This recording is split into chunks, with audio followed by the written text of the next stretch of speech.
الرحمن الرحیم۔ صحیح بخاری حدیث نمبر 859۔ قریب نے خبر دی ابن عباس سے، انہوں نے بیان کیا کہ ایک رات میں اپنی خالہ میمونہ رضی اللہ عنہا کے یہاں سویا اور رسول کریم صلی اللہ علیہ وسلم بھی وہاں سو گئے۔ پھر رات کا ایک حصہ جب گزر گیا، آپ کھڑے ہوئے اور ایک لٹکی ہوئی مشک سے ہلکا سا وضو کیا۔ عمرو راوی حدیث نے اس وضو کو بہت ہی ہلکا بتلایا، یعنی اس میں آپ صلی اللہ علیہ وسلم نے بہت کم پانی استعمال فرمایا۔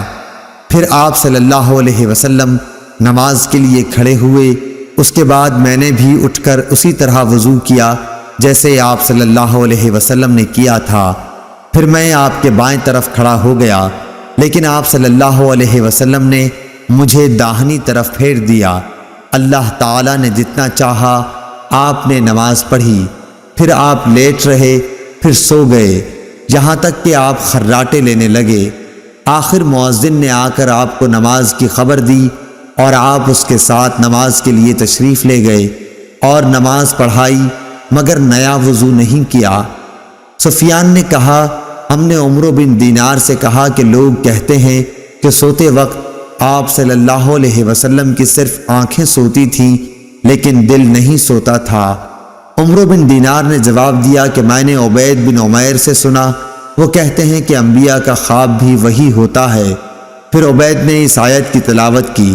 ترجمہ: میں نے خواب دیکھا ہے کہ تمہیں ذبح کر رہا ہوں۔ اللهم صل على محمد وعلى آل محمد كما صليت على إبراهيم وعلى آل إبراهيم